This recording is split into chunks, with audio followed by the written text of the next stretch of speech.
Good afternoon, everyone, and welcome to Ecra's webinar on the Indian hospitality sector. All of us know that the sector has been one of the most badly impacted ones because of the COVID-19 pandemic. While the recovery trend was visible in the third and the fourth quarter of last year, the second wave had a derailed impact on the overall momentum. Nonetheless, the sector has again started seeing some healthy recovery over the past few months, aided by domestic leisure segment, even as the demand from foreign and corporate traveler segment remains somewhat muted. To talk more on the industry, it is our privilege today to have with us two esteemed speakers from the industry. They need no introduction, but I'll give a very brief one. We have with us today Mr. Giridhar Sanjeevi. Mr. Sanjeevi is Executive Vice President and Chief Financial Officer of the Indian Hotels Company Limited, which we all know as the largest homegrown hotel company in the Indian market, with about 200 hotels and over 22,000 rooms under its portfolio. In a career spanning over 34 years, Mr. Sanjeevi has worked in both the finance and commercial domains across multiple sectors, including consumer businesses, financial services, retail, as well as pharmaceuticals, and that too across multiple geographies, including Asia and Europe. Prior to joining IHCL, Mr. Sanjeevi was the CFO at Merck & Company for South Asia and business head for select markets. He had started his career with ITC and has spent several years with Diageo in the UK as the Global Business Development Director. He has also played an instrumental role in the transformation of Wockhardt as its global CFO. He has won several awards, including the most influential CFOs of India from CMIE in 2015 and 2016. He's a chartered accountant and an MBA from IIM Ahmedabad. We also have with us today Mr. Sanjay Sethi. Mr. Sethi is the Managing Director and CEO of Chalet Hotels Limited. Chalet owns about 6 hotels in India with 2,500 Vice President Corporate Ratings spread across Bombay, Navi Mumbai, Pune, Bangalore, and Hyderabad. Chalet Hotels has become one of the first hospitality companies globally to join Climate Group's RE100, EP100 initiatives just a few days back. He has played an instrumental role in taking Chalet public back in FY 2019. Prior to joining Chalet, Mr. Sethi founded Bergruan Hotels in 2006, and he has also had a long 14-year stint with the Taj Group and also been the Chief Operating Officer for ITC's hotel division. In December 2019, Mr. Sethi was conferred the coveted Hall of Fame Award by Hotelier India, and in March 2020, he was also awarded the Best Hospitality Professional in India by the Pacific Asia Travel Writers Association. On behalf of Ecra, I would like to thank you both for taking out time for this webinar.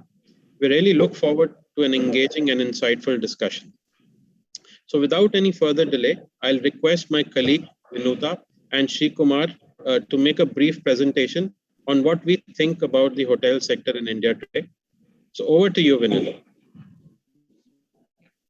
Thank you, Shamsher. Good evening, everyone.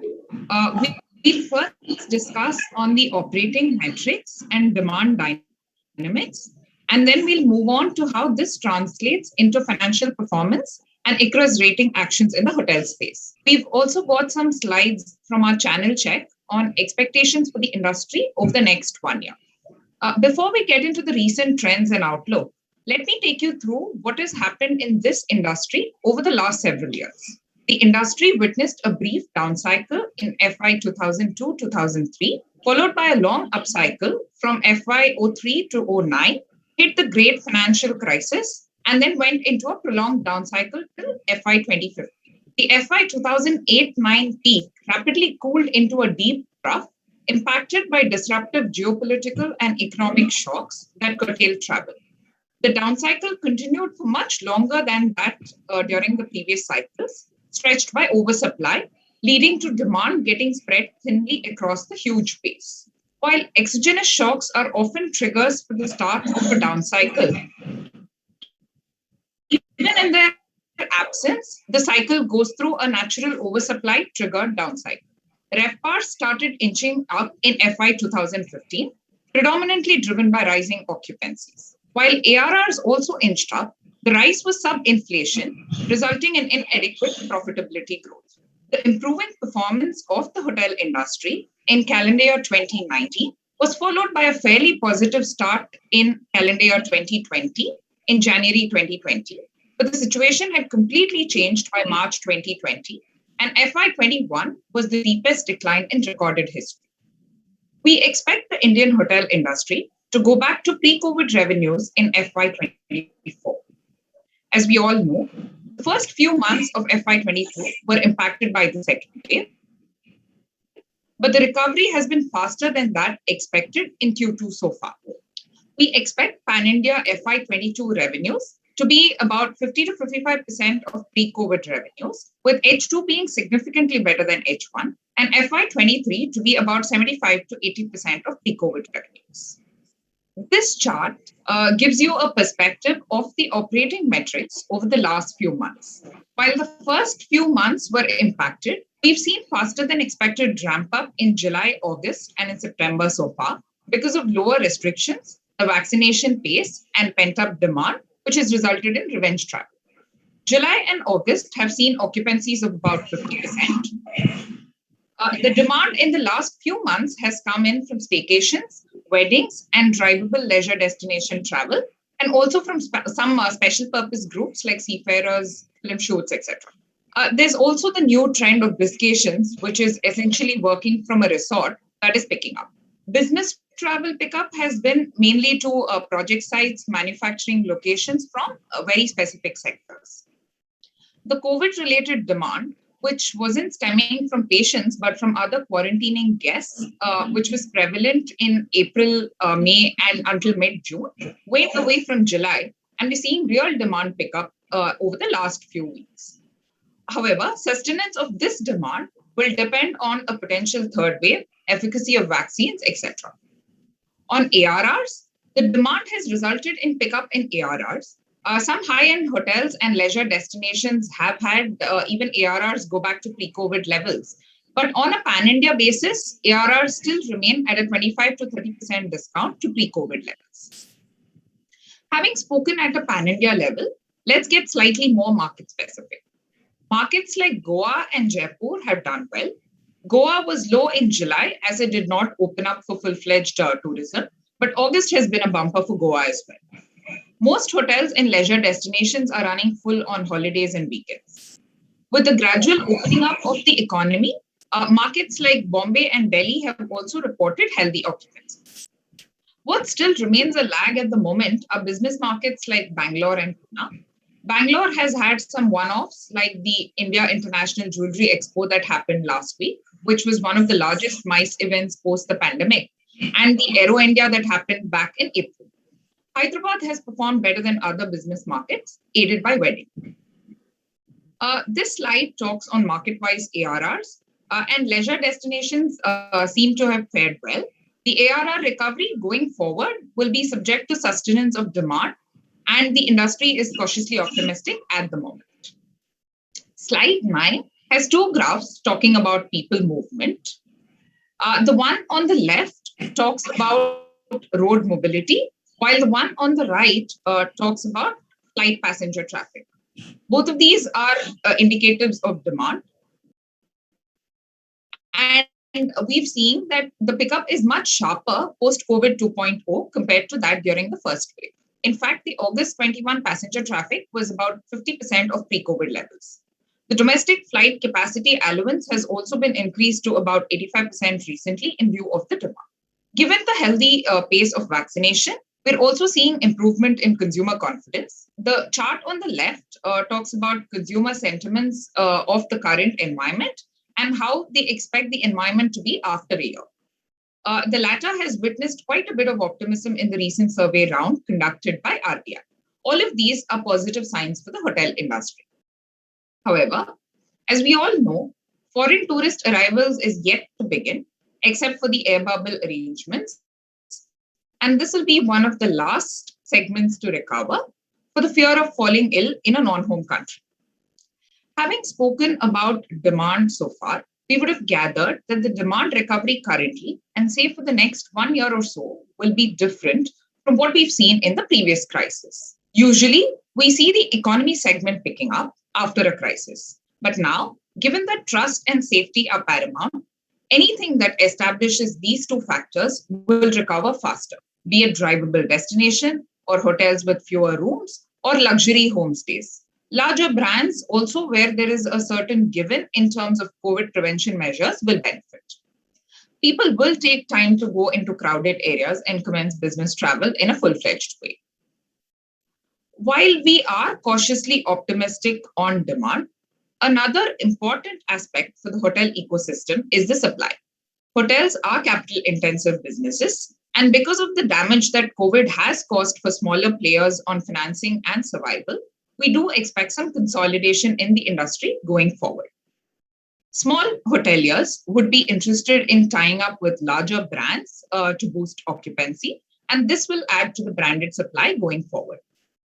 Another interesting trend that we're seeing now is landowners in leisure destinations, basically those that are plain land in tier 2s or tier 3 cities, part of which could be inherited property, etc., wanting to build hotels, seeing the drive to leisure travel as a segment that will sustain for much longer than just COVID. Having said all of this, the supply is expected to be much lower than what we saw in the 2009 to 2013 period, and this will help drive an upcycle. Ecra did an industry channel check recently, and we put out some of the results here.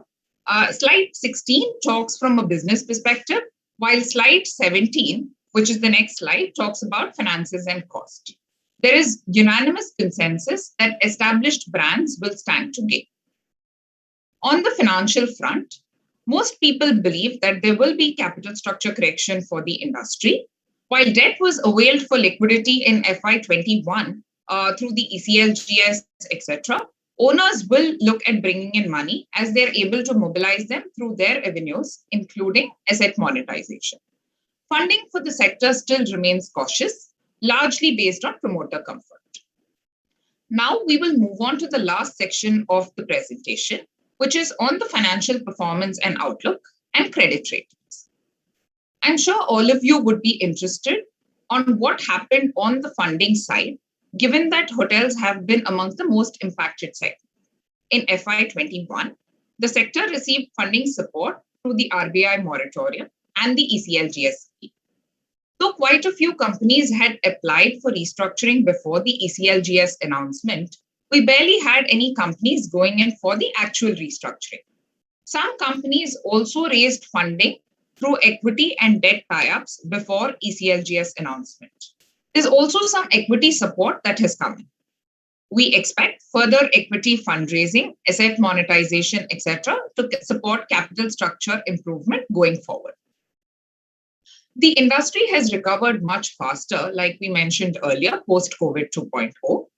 And as a rule of thumb, the revenues for Q2 are likely to be similar or slightly higher than Q3 of last year. The industry was in red in operating margins in Q1 of FY22 after 2 quarters of operating profits. This will go back to green in Q2 of FY22. While all of us know that higher debt and lower profits have had a bearing on the interest coverage, and we will take a while to reach comfortable levels here, the industry has endeavored cost optimization on employee expenses and other fixed costs. Despite some reversal and demand picking up, we are at much lower levels on cost compared to pre-COVID levels.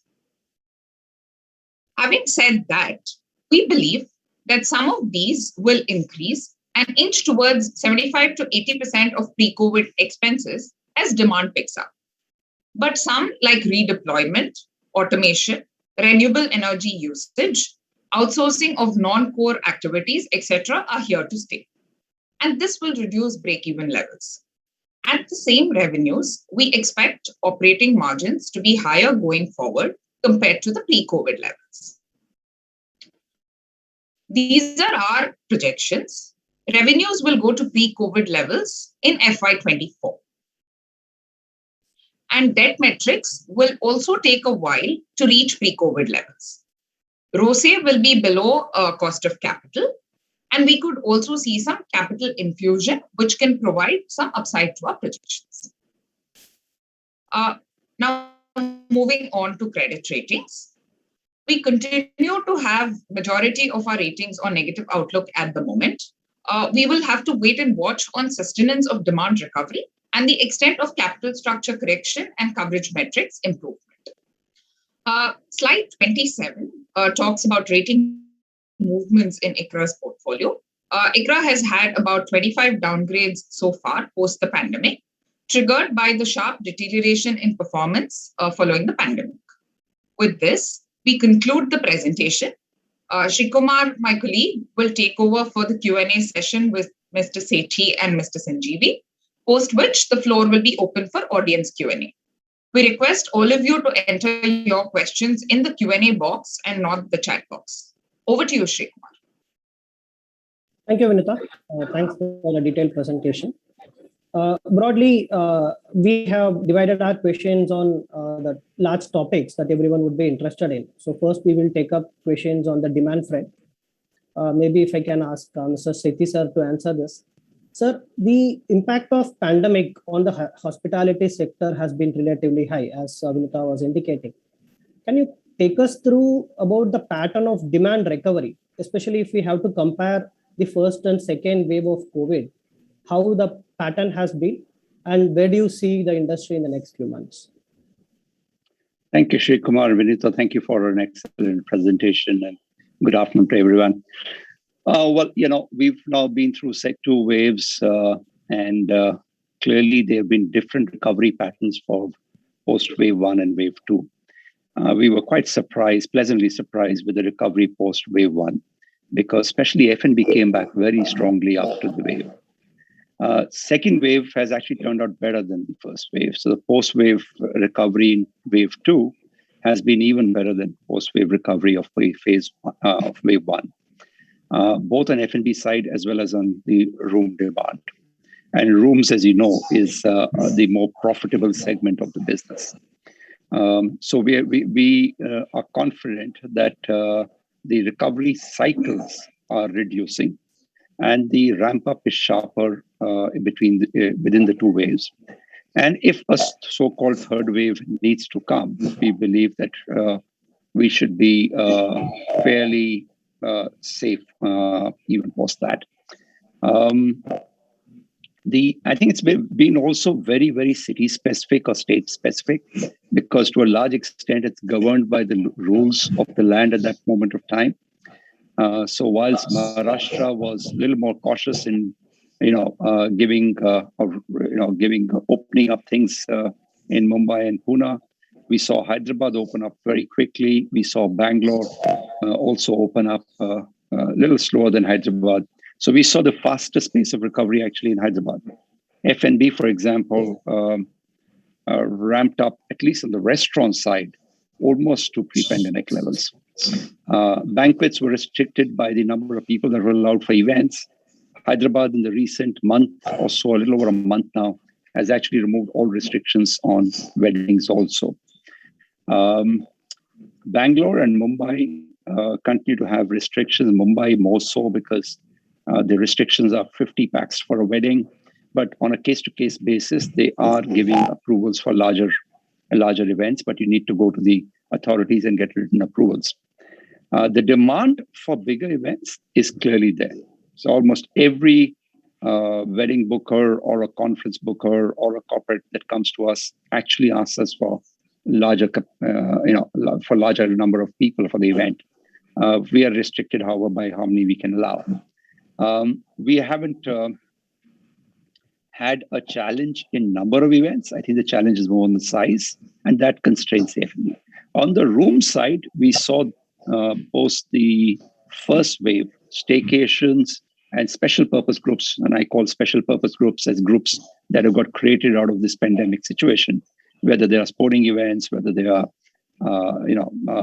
your seafarers groups or entertainment groups, etc., or film shoots. That did ramp up very quickly post phase 1, but post wave 1. But post wave 2, we've seen domestic business travel also come back. Small numbers, but green shoots of recovery on domestic business travel are clearly visible now. And I believe that post Diwali, the next step up will be pretty sharp on the domestic business travel. And as far as international travel is concerned, it's anybody's guess, because right now Indian government is not giving regular work visas for business travel into India as yet, outside the air bubble arrangements that they have. So whilst we have 9% of our rooms that are occupied by international travelers, they are all here on special visitor business visas, granted on a specific basis. As soon as the visas open up, and we've seen now in the recent days press clippings of Indian government announcing that they're going to open out visas for international travelers in the near future, we are very confident that this is around the corner. My guess, and it's an absolute guess, and not necessarily for just our portfolio, but as an industry as a whole, is that we should see fair amount of travel of international travelers start post the Christmas break now, which is going to be the late December to early January period, and a step up happening by April or so, which is a quarter after we get the first lot of people in. And by October of next year, my estimate is, if things go well from here onwards, that we should be fairly close to getting majority of the international business travel also back. And by then, the domestic business travel should have actually peaked out. In addition to this, I think what's happened, and I think that's important for us to capture here, is that during the last 18 months, new segments have developed for all of us, whether it is at ICRA or other Indian brands or international brands and chalet as hotel owners, which some of them will continue to be, new segments that will be there forever in vogue for us. And even in the good old days when we were averaging 75% occupancy, we still ended up with about 100 days a year when the occupancies were only at the 50% mark. So what this creates is an ability to fill up the spare capacity during those 100 days and improve the blended occupancies even better than the pre-pandemic when things normalize. So this is my short answer to your question on the demand side. Over to you, Srikumar. Thank you, sir. Very interesting to hear that. Maybe continuing on the same topic on this pandemic discussion, maybe if I can move to Mr. Giridhar. Sir, can you also help us understanding about how Indian hospitality market behaved, by drawing a parallel to the kind of recovery that we have seen in other markets like, say, China or USA or the European countries, sir? Maybe some thoughts on that. Sure. No, thank you, Srikumar. I think it was a very good presentation from Ecra on the hospitality sector. I think I just want to caveat one sentence. I think as Indian Hotels, we are in the middle of a public issue, and therefore there are some limitations in terms of what I can speak. I think subject to that, I think I'm happy to sort of speak about different things. And I think, yes, because of our presence in international markets, I'm happy to sort of talk about what's happened. And when I talk about recovery, for me, there are two parts to the recovery. One is what's happening to the industry recovery as such.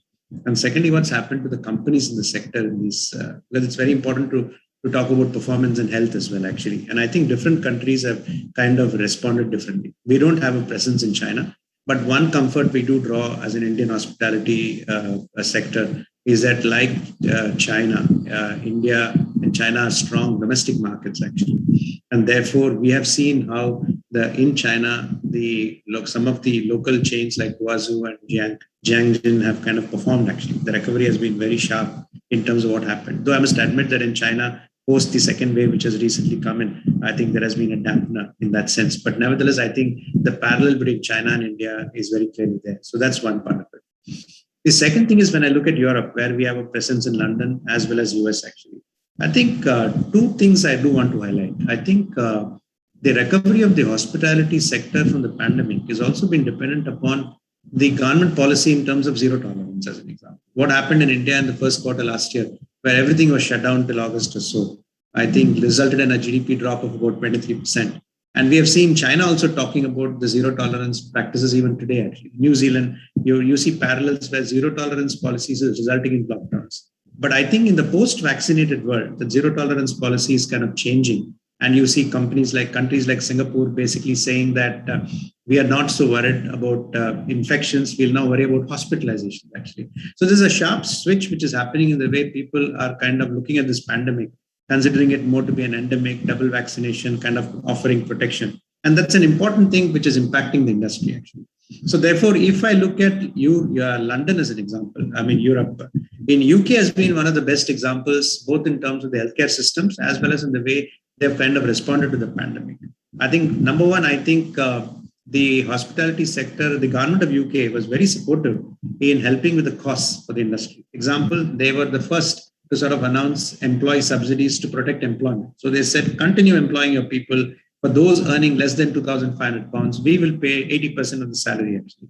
That immediately resulted in protection of employment and also subsidizing the cost for the hotel industry. I think that's probably the best parallel. US also implemented something similar, but not as sharply well defined as what happened in the UK. Property rates, property taxes waiver, which happened in the UK, was again brilliant in terms of how specifically and how well it was done in the UK, actually. And even in this year, both these benefits of employee subsidies and property tax waivers have kind of continued, and while it is dropping off from end of the first quarter. And that is very important because that helps to preserve the health of the hospitality industry in terms of their P&L and balance sheets, actually, and cash, most importantly, cash. The second thing that UK did very, very well was in relation to helping with demand, actually. They came out with a very simple, innovative scheme which says, eat out to help out, actually. And what did that scheme basically do for small restaurants? They said, if you, as a person living in the UK, go to a restaurant and eat, and eat up to, say, £20 a meal, then I think £10 of it, the GST will be kind of waived, actually. And that is what a fantastic step that the government is willing to give up GST to sort of stimulate demand, actually. And I think therefore, that is a very big step that they do. So first was the cost. Second was the, demand. The third they did was the supply in terms of availability of funding for the industry, where the government did come up with schemes in terms of helping funding, actually.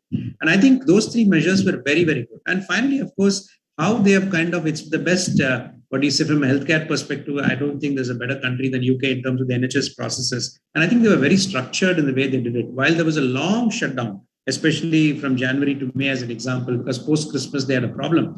I think they were very predictable in terms of saying that middle of May we will open up, actually. And gradually they opened up completely, to be honest, actually. And even though they opened up completely on a post-vaccinated world, I think demand has come back. Now, if you look at demand, when the virus has not spread and demand is coming back. If you look at countries like UK, I think there are really three segments of demand, at least for hotels like us, actually. One segment of demand is clearly the domestic demand, which has been very good. The second section of demand has been the demand in terms of people traveling from Europe, actually. And there the government has taken a fairly tough rule in terms of defining countries by color codes and letting them in selectively. So that obviously has impacted the demand. And the third segment for hotels like ours is obviously the Indian demand, actually, because Indian hotels, are kind of benefit with Indian passengers tourists coming from here to the UK. And I think as that opens up, I think the hotel industry like ours will also be impacted. So this is UK to me is a textbook case in terms of how the response to the pandemic has been in the support of the industry. Now, if I look at the US, of course, has gone through its pluses and minuses in terms of the vaccination and the tolerance and the attitude towards vaccinations, actually. But nevertheless, I think after the first wave, I think the opening up in cities like New York has been pretty good, actually. And we have seen domestic demand kind of pick up quite well, actually. International travels clearly into US has not yet opened up. They're now talking of double vaccinated people being allowed to fly into the US, actually. And I think that should help, actually. And of course, some of these conventions which happen, New York and all are big convention cities, actually. And therefore, as conventions start to come back, which is already beginning to happen, I think that's helping the hospitality sector, actually. So I think our experience in US kind of is also good in terms of demand recovery. And same thing as far as the UK is concerned, actually. So that is what I would say broadly in terms of comparison between US, UK, China, less so, because I would say, except for that comment on domestic demand. And of course, the whole thing about the zero tolerance or whatever is the level of tolerance the governments have, I think is an important factor in the recovery of the hospitality industry. Sure. Thank you. Thanks a lot, sir. Like on the same topic, we talked about the recovery. Mr. Sethi sir, can you also tell us, because this pandemic has made everyone think, a bit different. Can you also tell us, like, what hoteliers are doing kind of to ensure that they don't lose out on this potential demand? Say, for instance, we talk about, say, business travel, with the communications kind of largely moving towards a virtual route. So what kind of strategies that the hoteliers can take at this point of time, and where do you think that we stand in terms of being successful on that?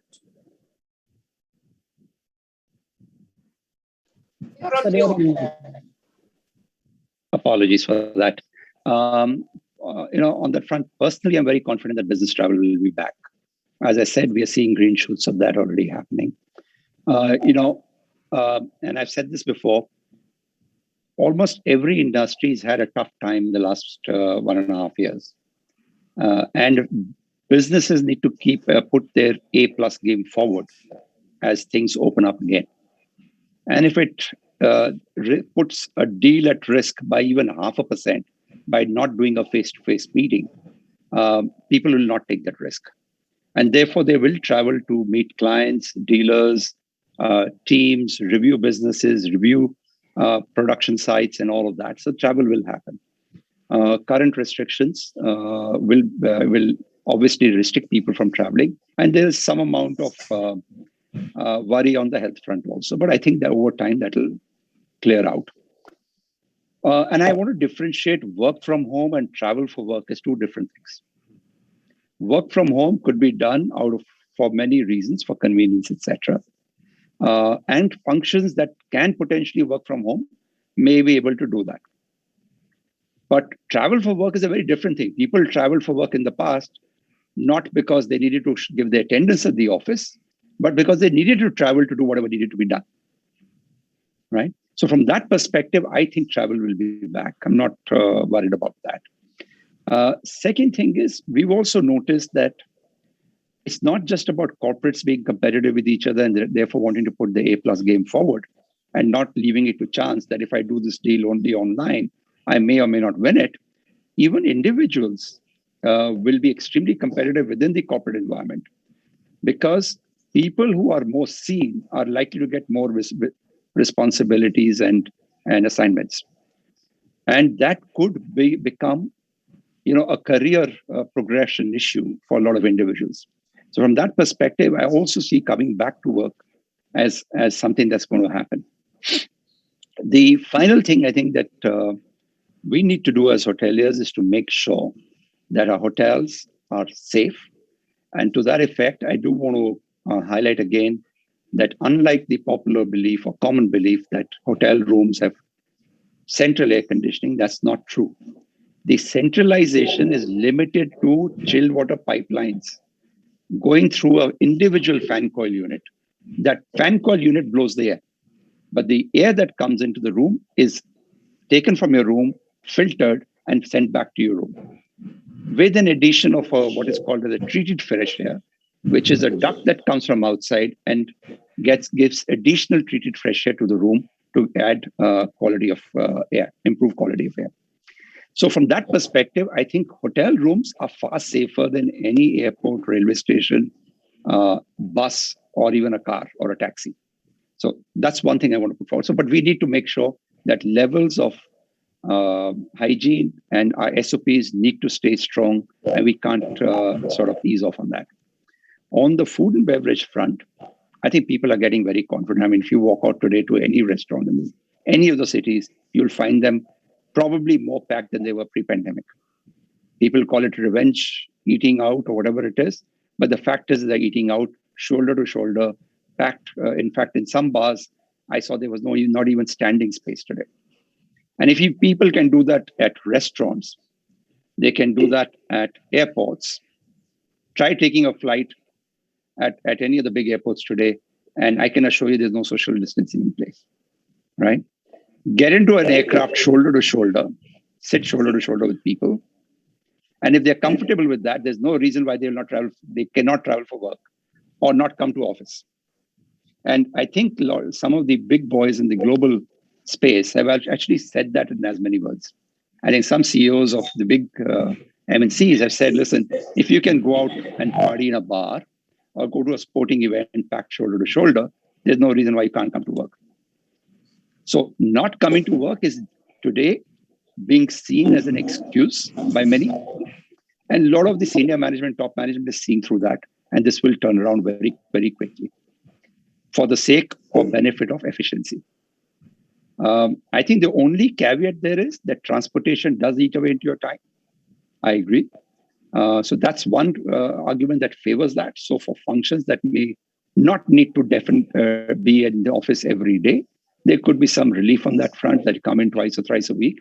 But otherwise, in anything that's competitive in nature, whether within your office or with the external clients or competitors, people will certainly come out and do their bit.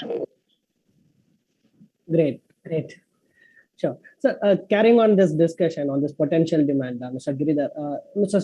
Sethi sir spoke about the staycations and the special purpose groups like seafarers, etc. What would be your view on this new demand that we see? What kind of sustenance one can assume once normalcy returns? Do you see this kind of incremental demand like staycations and special purpose groups to kind of continue over medium to long term? No, I think they will continue very clearly. I think, did people take staycations before the pandemic hit? I would say yes.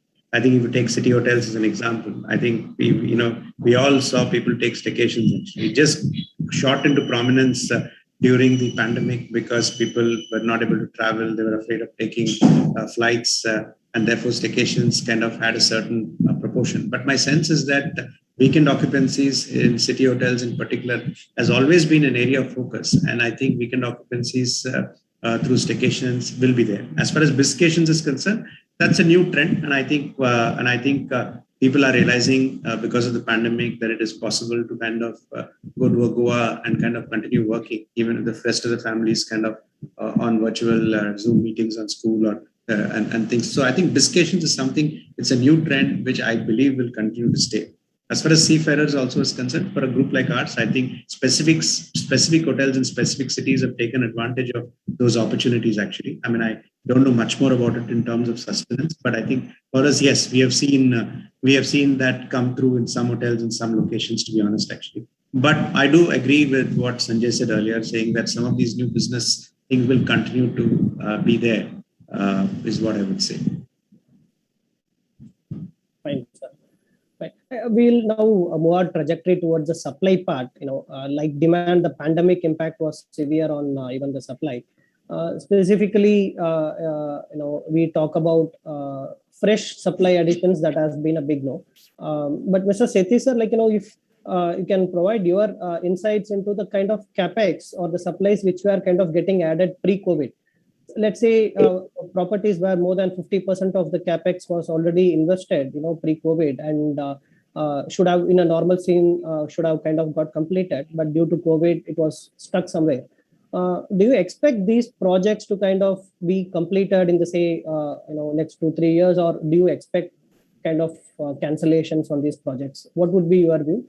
And if I may also ask, on the existing supply, could there be a permanent reduction in the existing supply because these hotels are kind of getting repurposed, or what would be your take on that?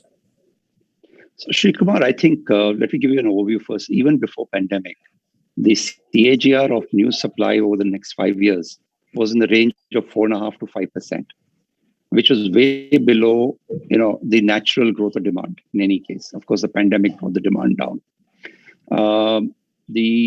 We believe that CAGR will actually halve over the next 5 years, counting from today. So therefore, the supply side will stay muted.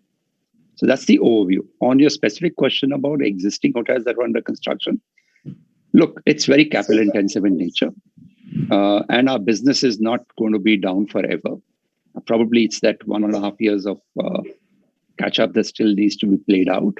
But at some point of time, demand will be back. So people who put in significant amount of capex in half-built hotels will complete them. Some of them may have repurposed a part of the asset. I mean, I know of one large hotel, 700 rooms. I won't name that the name of the hotel right now, but it was within our competitive area for us. Has now pared it down to 400 odd rooms, and the balance built-up area is being converted to office, which actually becomes a demand generator as against a supply adder. So it actually helps the industry. So some of that purposing is happening, will happen. Even if you look at our case, I mean, we were supposed to open out Hyderabad 1.5 years back, the second hotel. We haven't opened it out because it doesn't make sense. We've got a 427-room hotel in the same vicinity. That hotel is 5 months away from completion. As and when we have visibility of demand, we'll start work on it. We believe that hotel will need, that area will need new rooms in the next 2 to 3 quarters. So it's, but we will review this again in November and take a final call. My personal view is that hotels that were under construction will get completed at some point in time. Some of them maybe with less inventory, and new projects that didn't have shovels in the ground at that point of time may either be deferred or repurposed to some other form of or some other asset class. Okay, great. Mr. Giridhar, the same question, possibly in a slightly different context. When we talk about the fresh signings in the market, do you see kind of a slowdown here after this initial euphoria, or on the contrary, has this COVID pushed more independents to kind of become more flagged ones? No. I think we continue to, as you know, adopt an asset-light strategy, and therefore that's been a key area of focus in terms of signing properties. I think what I would say is that if it is a greenfield where construction has not really commenced and all that, because typically many owners come to the branded operators at the time when they start construction. So if it is a completely greenfield, I think some of those opportunities may have slowed down because I think people are waiting for better times before they start constructing. So I would say signings with reference to greenfield is probably slowed down.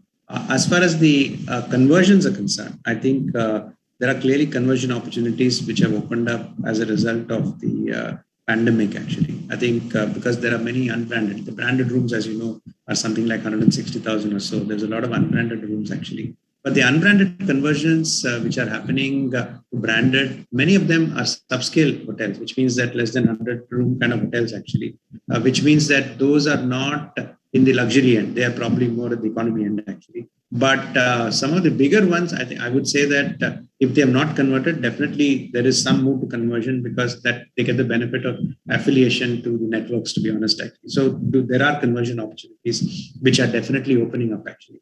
The other thing to note on conversions is that where existing brands, they're affiliated with existing brands, obviously those conversions are not happening.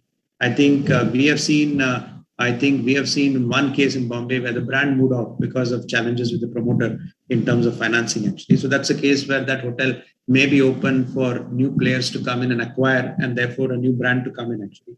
So brands moving out on their own are limited, actually. But there have also been cases where there have been change of ownership usually through the NCLT process, which has resulted in the brand actually moving away. And therefore, the new owner has kind of converted to a new brand, actually. So those also we have seen, to be honest, actually. As far as brownfield is concerned, where the structure is halfway, I think we are also seeing that there is some switching which is happening, actually. But overall, I would say that there is a little bit of slowdown, but I think it really depends on which segment you look at, to be honest. And but overall, I mean, that's what I would say. But signings continue. Actually. Yeah. May I just come in? I think I completely agree with Giri on this, that larger hotels, new development is likely to be more sparse. We don't see, let's face it, people don't want to commit to large sums of capex deployment, which is concentrated in one hotel in one market. Even if they do that, they like to hedge their risk a bit. Secondly, lending is not going to come easy in today's environment to hospitality till there's visibility of a return to normalcy. Whilst there have been relaxations on existing challenges on the balance sheet side, driven by RBI or the finance ministry or the banks themselves, I don't see them lending very easily to new projects. So that's probably what's going to drive that also. That's true. But sir, if we have to see the supply coming back, faster than we see, Mr. Sethi sir, you talked about the constraints on the funding, etc. But assuming normalcy, where do you see the supply actually coming? Like maybe if we take a 1 to 2 year horizon, do we see this coming in, say, leisure kind of destinations or a gateway cities or a tier twos? Where do you see this potential supplies coming in? So I think I'll need to break this down into two sections of my answer. One is as far as bigger hotels are concerned, they'll always be concentrated in bigger cities, because a tier 2 or tier 3 city cannot take a 400, 500 room hotel, because the moment you add 400 rooms in a tier 3 city, you're basically doubling the supply in that particular city, or in that particular micro market in a tier 2 city. And the city and the micro market will not be able to take that sort of supply. So I don't see big hotels coming in the tier 2, tier 3. So the larger ones will all come in the tier 1 if and when they do come. So supply side will stay muted in tier 1 cities, is my view. Leisure, whilst this is in vogue right now and the demand's high, people are not going to indefinitely continue spending on leisure. Right? Today, it makes sense because you can work. Some people have the freedom of working from anywhere, so you can do that out of resort destinations, etc. Some people who are in the business community or the trading community can still run their businesses online, and professionals can do that also anywhere. So therefore, those are the ones who are actually doing this out of destinations.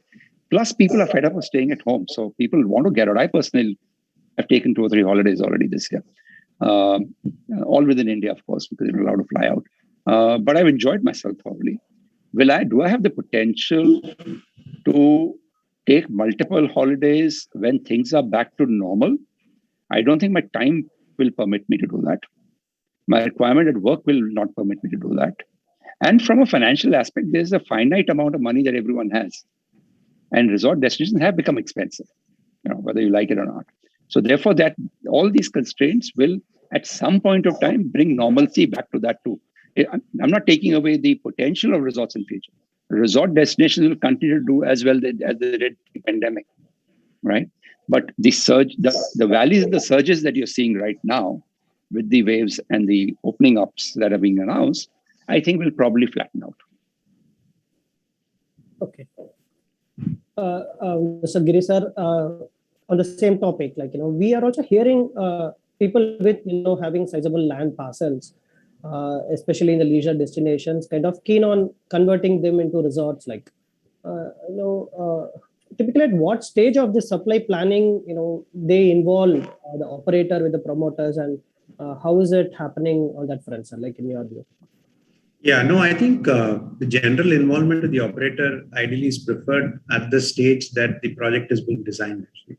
Because what happens with the operators is that they also bring in technical capability in terms of designing projects. So if in many cases, of course, that doesn't happen, and then they come in at a brownfield stage where they've already constructed, and then you find that, a banquet hall has got pillars as an example, actually, and then you don't know what to do. So hence, I think our recommendation to owners also is that you should come to the operators at the time of thinking about the project, because then it's a question of making sure that the design is in line with the expectation of the brand. And so that is the stage that we typically prefer, and we have the technical teams to sort of help, actually. In terms of construction and leisure destinations itself, I would just say, build on what Sanjay is saying. I agree that leisure over a period of time will even out, actually. The only comment I will make, and he's right, that disposable incomes in terms of costs of vacation are going to impact, actually. I think the only thing is some destinations like Goa we have seen over a period of years has become all year round destinations, actually. So to that extent, I think some of these destinations may be important. And also what happens in leisure destinations is people may have own parcels of land, actually. In city, for instance, you can't acquire land and then build hotels. It's too expensive, actually. So if you see some trend where some people are kind of using existing land that they own, which they have inherited, to sort of build, that is probably happening, but I don't think it's making a material difference to trends, is what I would say. But continuing with you, when you talk about the supplies as such, the new requirement on safety related additions, yes. Is this kind of adding incrementally to the construction cost in a very big manner, or is it something that could get absorbed as a cost? I think I have a slightly contrarian view in terms of construction costs, and I do not know who's in the audience, but I think one message I do want to give is that pre-pandemic, you guys, all of us were spending whatever we wanted to do in terms of room costs and all that. But I think post-pandemic, we need to sort of re-engineer our thought process, actually. I think one of the troubles with the hospitality industry is that it's a very ingrown industry. I think people move from one brand to another. They've not seen outside of it. I used to work, let me give you an example. I used to work in the retail industry actually, where supermarkets used to be built at say 2,000 rupees a square foot. I'm talking, and we were able to bring down costs by 40% actually, while maintaining functional excellence and also maintaining the aesthetics actually. I think it's important for the industry to sort of say that the pandemic is an opportunity to not only take costs out of the P&L, but also take costs out of the balance sheet, because I think funding is difficult. ROC metrics are becoming important from investors' perspective, and there's a real opportunity to re-engineer. There is somebody I was talking to who said that in a particular hotel in a city, I think where parking requirements were important, they were able to actually build every basement leads to incremental cost. And in one such case, they were able to increase the height of one of the basements and put mechanical parkings at 2 levels actually. And that allowed them to save one whole basement actually. I think we need to see that innovation. I think we are still, honestly, the industry is still in a mindset where absolutely anachronistic, where they want to sort of build according to specifications, which kind of, I think we need to rethink. And I think Sanjay is probably from the Writers Group, they probably do a very good job of that. Maybe Sanjay, you should comment on this actually. Yeah, if I may, thanks so much, Gary, for that.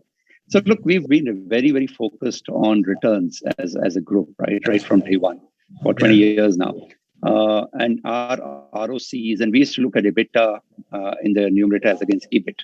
And the reason we used to look at EBITDA was because we do account for a large part of depreciation through repairs and maintenance, which is above the line, and then through FF&E reserves, which is again already accounted for. So with those accounted for, the depreciation part largely becomes notional in nature.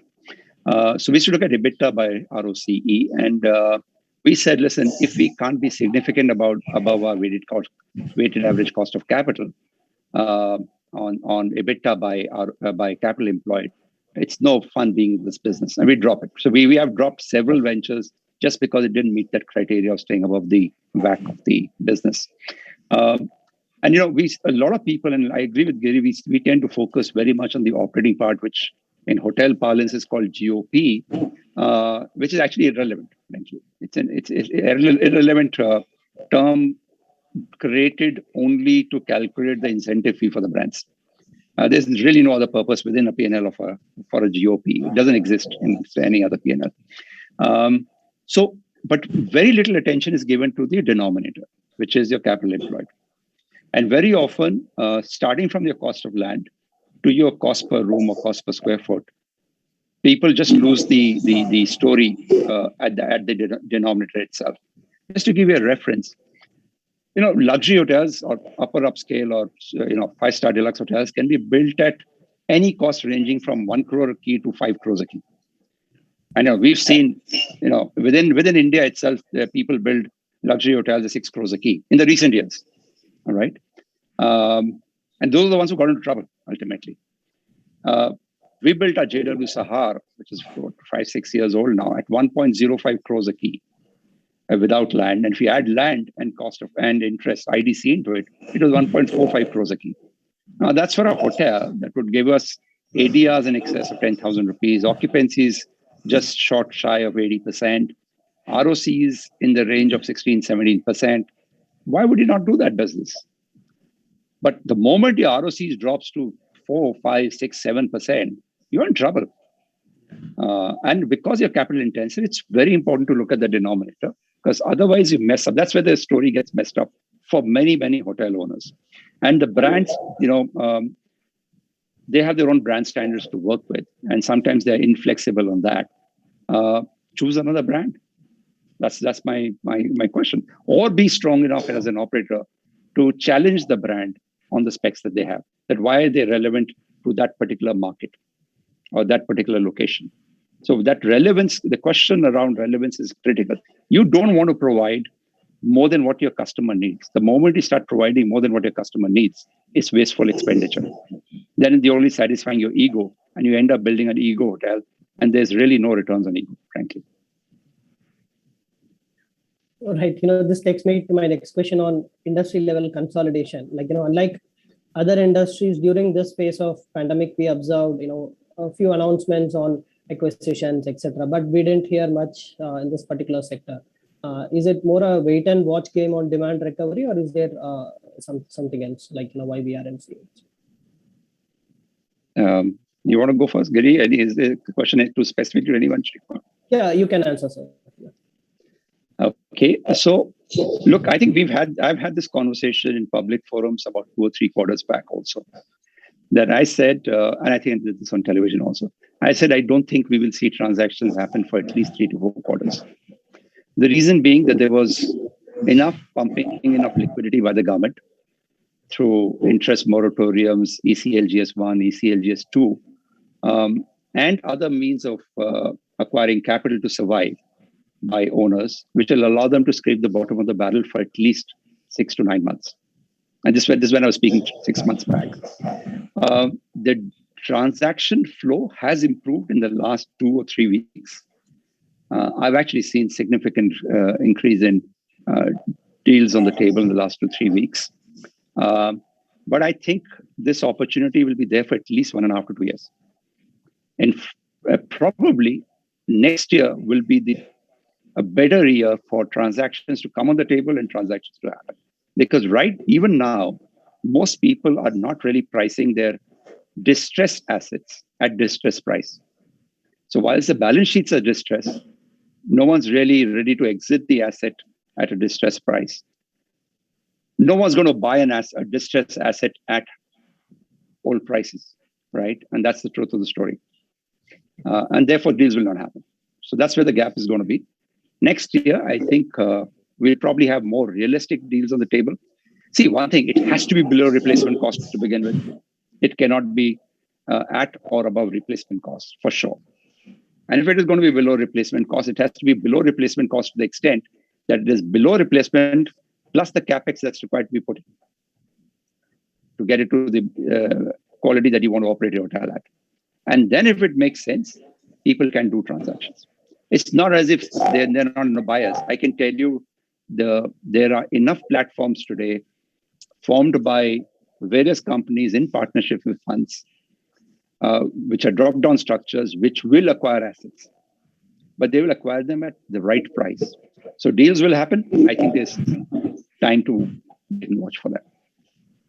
Yeah, no, I think if I build on that, Sanjay, I think you're absolutely correct. I think the time, there's enough time left in terms of for people to look at acquisitions. It is going to happen next year, as you rightly say. The second thing is, I think we also need to determine how much of it will come by lenders and how much of it will come by the promoters itself, actually. And what we have seen is that existing owners of properties, even if they're distressed, they really don't want to sell, actually. I think a lot of it is in the lender's hands. The moment they feel pressures in terms of provisioning and all of those, I think they will have to drive it. And the third development, what we have seen at least in the last 2-3 years, is that any deals which happen pre-NCLT is probably the best, lender-driven, where the owner also gets some kind of equity, actually. Because typically what's happening, if the lender doesn't get some part of equity, then there's no deal. It's very easy to say that lender's equity is zero, but the deals don't happen, to be honest, actually. And post NCLT, it's very hard because the NCLT process, unfortunately, in India has not been very good, actually. There have been some which have gone through well, but we have still seen cases like Blackstone's acquisition in Hyderabad and all, still kind of pending for the last 2 years, where Blackstone has not been able to take over the property, to be honest, actually. So I think, so there is a lot of factors which should play. And finally, I would say is that, yes, funds have, we have framework partnerships are there for people to buy in, actually. But there are not too many people out there also to go and put money and buy, actually. That's also a fact. And I think all of us, everyone is kind of, so funds will play a big role, of course. But non-funds, the big players will prefer to work through funds. Own balance sheets to use for acquisitions is probably going to be limited, is what I would say. So I think this space will evolve. I think let's see how it evolves. Talking about funds, this period we observed, there has been a very strong support from the lenders and the investors. So Sethi sir, we have some of our participants from the community of lenders and investors. If at all we can give, if you would like to give comforting factors on behalf of the industry, would you like to go there? Very difficult as a listed entity to give comforting factors for us. Let's put it like this. I think you guys made a very good presentation and it had some good lead indicators of where it's likely to head to. And in general, I think I agree with the trends that you have sort of captured in your presentation. And I think that should be the guideline that lenders can look at as the way forward. Look, companies with balance sheets that are supported by good promoters, solid promoter groups are always going to be at a premium. Second, assets or hotel companies which have balance sheets that can be sweated extensively are going to be, make a killing in the coming years. In fact, I did say this again on our earnings call that our focus right now is to sweat the existing balance sheet. And the existing balance sheet, we are sitting on land or FSI, as you call it, at 3 of our hotel locations and large locations, which we'll be able to sweat in either hospitality asset classes or in non-hospitality asset classes, alternate asset classes. The idea being put complementary asset classes in the same complex, and each of the asset classes feeds off the other. So if I was to build an office, for example, like we did in JW Marriott at the airport in Sahar in Mumbai, the 400,000 square foot office will feed 30 to 50 rooms a day to my hotel, right? When I'm building 750,000 square foot, that's 750,000 square foot in my Powai complex, which should be ready in another 15 to 16 months' time, that'll add about 70 to 80 rooms a day to my existing hotel. In Bangalore, I've got 150,000 square foot. I'm building another 500,000 square foot. I'm again adding potential demand of 40 to 50 rooms to that Bangalore hotel. And the rental yields from those assets become annuity form of my business, less risk, no cash flow challenge because there's no credit given on that, and therefore helps my balance sheet immensely. So our focus at Chalet is to sweat the existing balance sheet because the real estate that we hold within the portfolio. And I think, and we are backed by a great promoter group. So that combination works very well for companies like us, and it will continue to work well for other large companies who have large promoter groups. Okay. So Girish, the same question on funding. There is a question from one of our audiences as well, in terms of the fact that, the ROC levels are suppressed in the industry.